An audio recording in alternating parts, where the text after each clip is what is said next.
курсына кіріспе, және де біз бүгін Lego Mindstorms EV3 роботымен танысамыз, және оның жұмыс жасау негіздерімен танысатын боламыз. Жалпы робототехниканың тарихына тоқталамыз, және оның болашағына.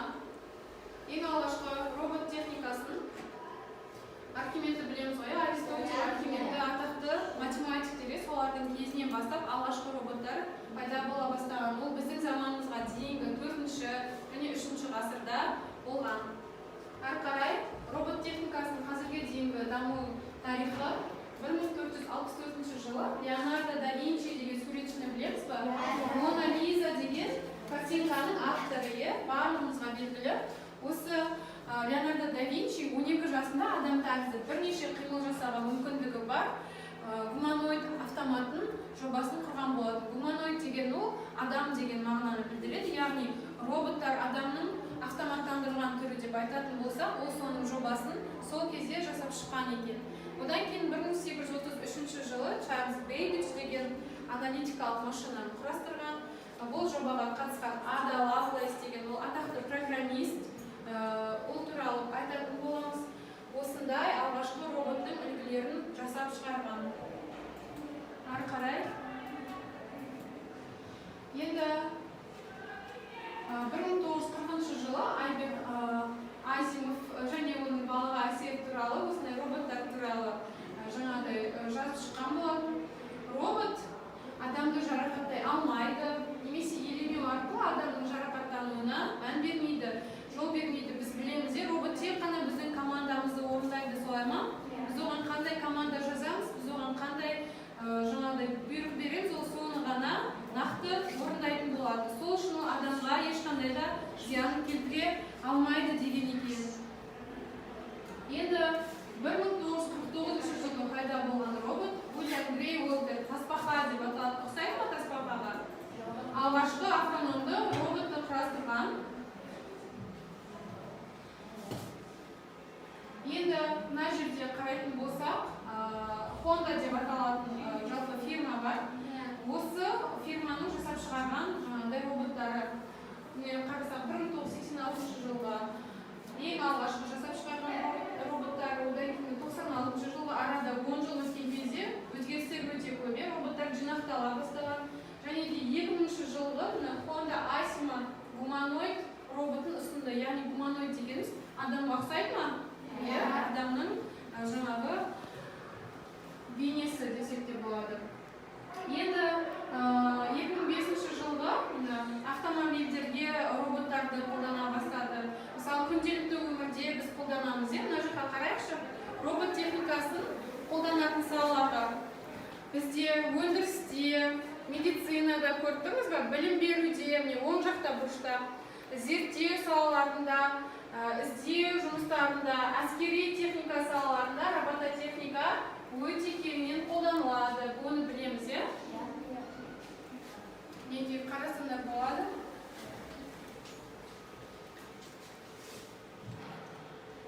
Біз күнделікті жаңағы қарапайым өмірде деп айттық қой, робот-пылесос, робот шаңсорғыш қазір өте актуалды біздің арамызда.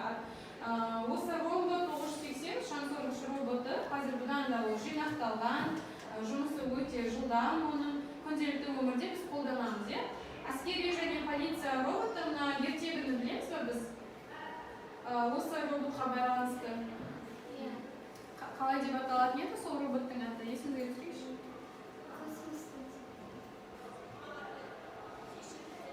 Қарай, робот өндіруші компаниялар Boston Dynamics деген компанияның жасап шығарған роботтарын 4 аяқты роботтар көріп тұрмыз ба?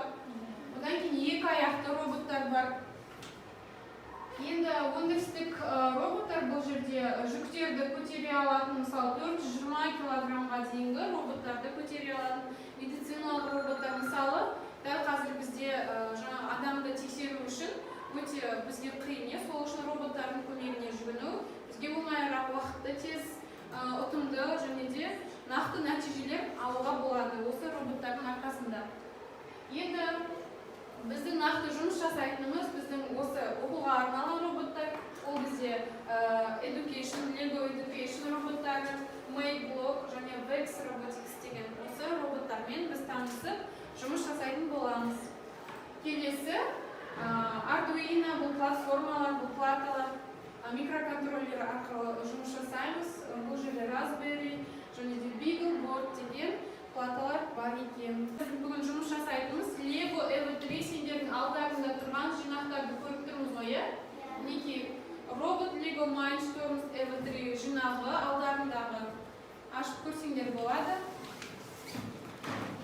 Бұл жинақтың құрамдас бөліктерін астына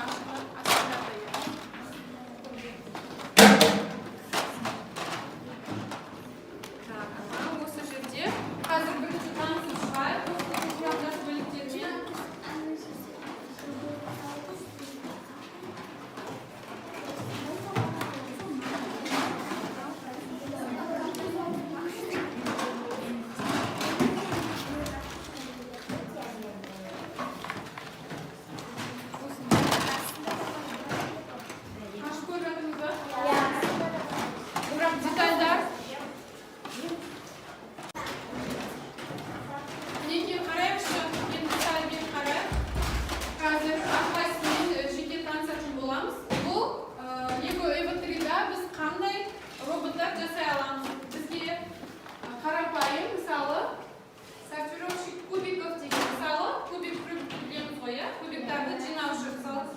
Сендердің алдарында роботтың неше түрлі детальдары бар. Ал соларды түсі бойынша жинақтайтын, немесе белгілі бір параметрлері бойынша жинақтайтын робот жасап шықсақ болады екенбіз. Неге осы Lego Mindstorms EV3-дің көмегімен. Келесі бізде рука дейді. Мысалы, мынандай қол робот жасасақ болады екен. Немесе жылан секілді робот осы EV3-мен. Одан кейін робот зерттеуші жасасақ болады. Одан кейін екі аяқты бұның жаңағыдай доңғалақтары бар. Екі аяқты гироскоп робот жасасаңдар болады. Одан кейін насекомое деп айтамыз. Жәндік робот жасасақ болады. Осының барлығы не? Піл дегенді де осы EV3 роботымен жасап шықсақ болады. Әрқайсының детальдармен танысамыз. Мысалы, мынаған әлі ат қойылмаған екен мына роботқа жасап шыққанмен. Енді трактор деп аталатын бізге идеялар бұл. Осы роботпен жұмыс жасаған кезде ит жасасақ болады. Енді біз ол роботтардың барлығын мына жерде құрастырғанмен, соңында біз оған арнайы программада, жаңағы компьютерімізде программасын жазып, сол арқылы біз команда береміз. Құрастырған роботтарын одан кейін барып іске қосылып қимылын жасайтын болады.